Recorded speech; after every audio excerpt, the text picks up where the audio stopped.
Canon EOS R10 surprised me in many ways.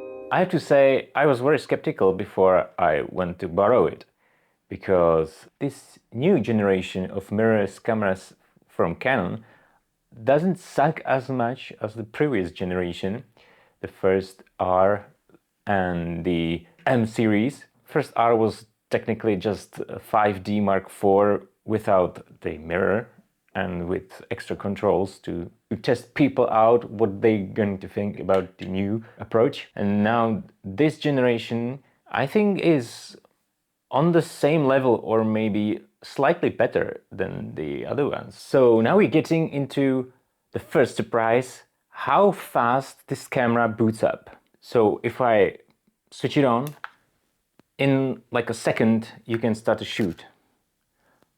I own the older Sony a6500 and surprisingly the camera feels really slow when it's starting up. One of the reasons is it takes a horrendous amount of time when all the UI shows up, so it feels longer.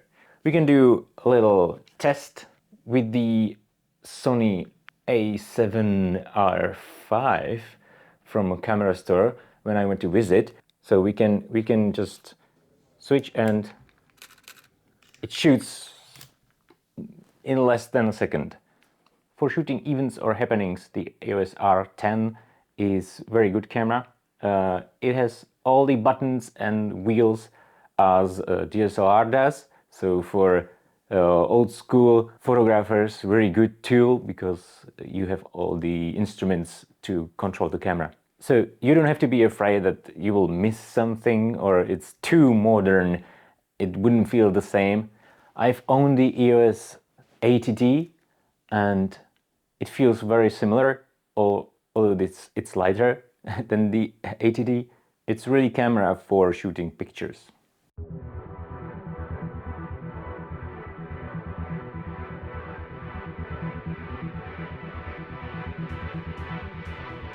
If you don't do anything for some time, the camera goes into some sort of low power mode. Okay, and if you want to wake it up, you just push a button and immediately, as with the DSLR, you can shoot pictures. That surprised me as well because previously I owned the M6 and the camera also took long to boot up and any other things were kind of sluggish. Also, I've owned the first M and honestly I should have studied more reviews to discover that the camera wasn't ready for more than just the hobby photography. Because my line of thinking was it's Canon, it should be better on photography than Sony. Well, back then the M wasn't. And these days I think they're on a very close level of technology advancement, so you won't do any bad of choosing this or any other brand.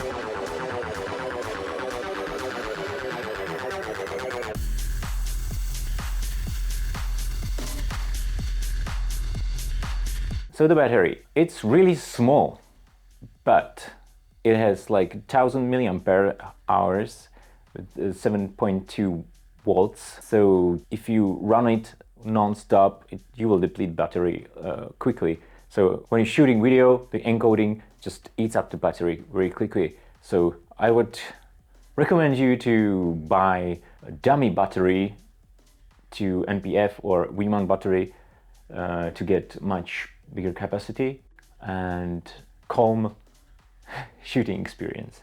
We was on the mountains on the hike and I was taking the R10 with me, and after the day of shooting I done like 200 to 300 pictures.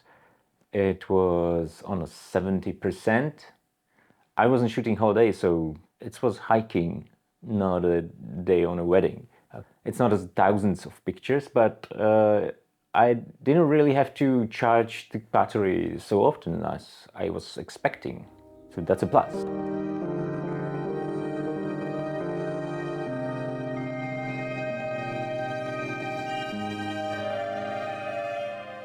When you want to shoot the video, it takes the 24 megapixel image and downscales it. 24 megapixel is like 6K video, and downscales it to 4K, so it's much sharper than pixel to pixel, or when they merge the pixels in any other mathematical way. So it's sharper, and then if you want 4K 50 or 60, it will do the cropping. Then you have like a pixel to pixel ratio, so no degradation on quality, but it's slightly less sharp than the 24 or 30p. There is something that slightly annoys me, and that is when you set the 4K 60 or 50 in your video mode and then switch to photo mode, it will turn to 30p.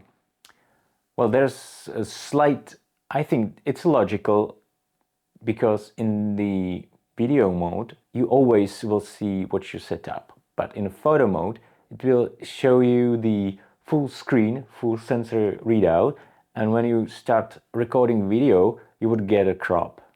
So for photographer, that would sometimes between shooting a video, they will probably be okay with 30p or 24p, and the cropping ratio would be a much bigger downside.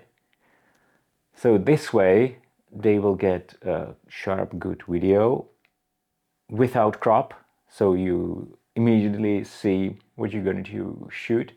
And for videographers, you will probably work with the video mode from the beginning. But for me it was kind of confusing. If you want a 10-bit recording, you have to find settings HDR shooting and allow it. If it's enabled, it's 10-bit. If it's disabled, it's 8-bit recording. Also, you can check it when you're setting the video files that you have different times of recording. Like I have 47 minutes and I go to switch it off. Then I have hour and 7 minutes. So the files are smaller with the 8-bit recording. And here is the super important button for recording video that people probably cannot live without it. I kind of prefer how they had it on the DSLRs.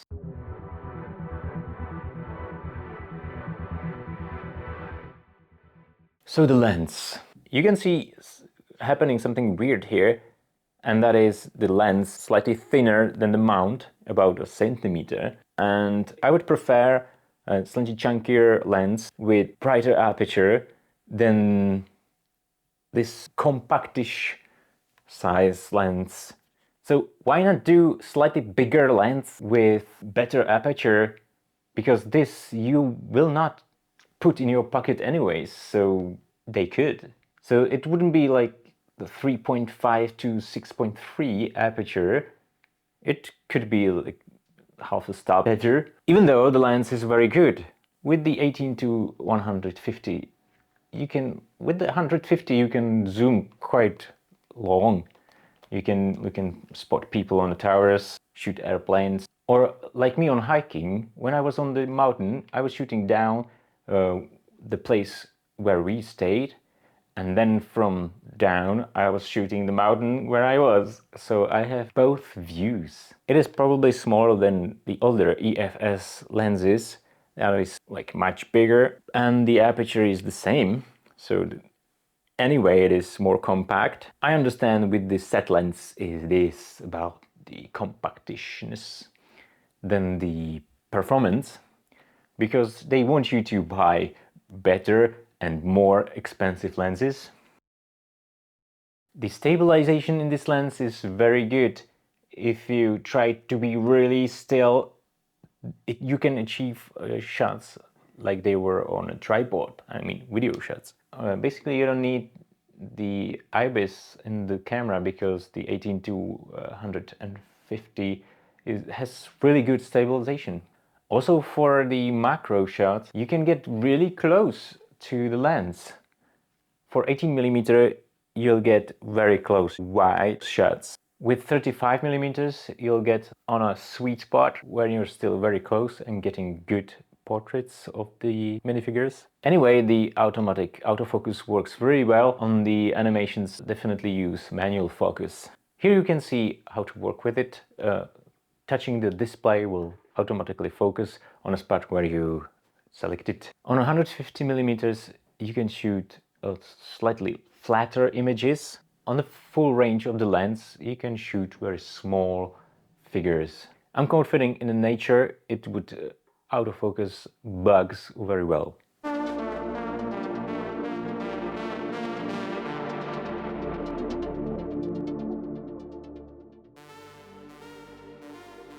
The viewfinder is very good, actually better than Sony's.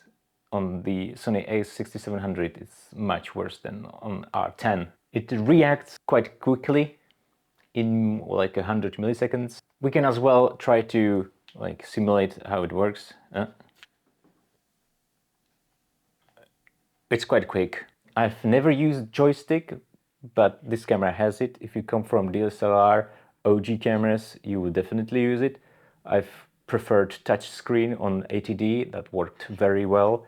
Many people prefer joysticks, so here it is. Overall, you can control the camera with one hand, with one exception, and that is when you need to go to menu, which is on the other side. If you want to go to menu, you need to use your hand, or if you have full hands, you need to use like your nose or somehow your thumb. If you have it on strap and still want to control it with one hand, to get on the other side with your thumb, it's like trying to use one hand on a tablet. It's almost impossible. The LCD looks over contrasted. Sometimes I'm feeling that the pictures in PC looks different than on the LCD panel. Usually you don't have to put much more contrast to the pictures. It's there, but the exposure kind of is misleading. The image looks slightly different. I'm not sure if this is not calibrated or my screen is not calibrated enough, but slightly different. About the autofocus, it's getting better. It is definitely on par with R7. It has the same processor. There will be maybe less options to set it up, but the performance is there. It has detection for eye, people, and animals. So I sometimes shoot birds and it will show up rectangle over the bird's eye. Here you can choose between people, animals, and cars, or the subject detection of. Slightly disadvantage, I would say, is this button here, close to the lens. It's AF/MF switch. So if you're quickly manipulating the camera and you will not notice you switched it, and then you try to shoot and you're like, it's broken! No, you just turn off the autofocus. You probably have to get used to it, but I'm not getting used to it. I wouldn't put it there. On the lens, for me, was much preferable. Okay, so you have microphone input, smaller jack is for remote, you have USB-C for webcam, and HDMI micro. Why don't people talk that much about this camera, R10? For the price, it's probably not that attractive. The crop for 4K 60, okay, that is probably something we have to get used to because many cameras have this. Until you get it in your hands, you will not find out that it's really good. Why don't people talk about it? It has all the controls.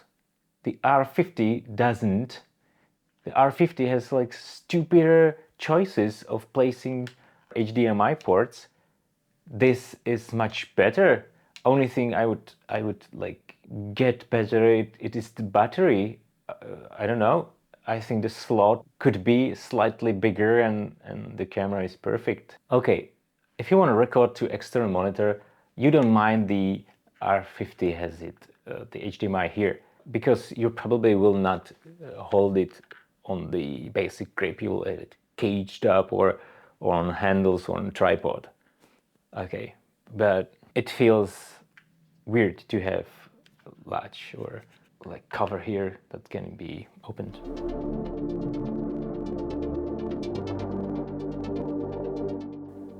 So some sort of closure. I was expecting very bad functionality or something really not working, but it surprised me in many ways, as I said in the beginning. If I was deciding which of the new cameras from Canon to buy, the R10 is very good choice for a very good price, and it's for more conservative photographers. I wouldn't give it like 100% rating, because in the world of hybrid cameras, when the video plays significant role, it is slightly cut down by the small battery. I think the LPE6 would fit in here. With the upgraded battery, it would be much better for hybrid shooters, photo, video, semi-pros. I would give it 85%. How do you like this camera? Would you choose this R10 over the slightly less expensive R50 or over the more expensive R7 with the weird dial? Both cameras are pretty good, just which to choose. Also, if you like the content like this, consider subscribing, liking this video, and I will see you in the next one. I would give it 85.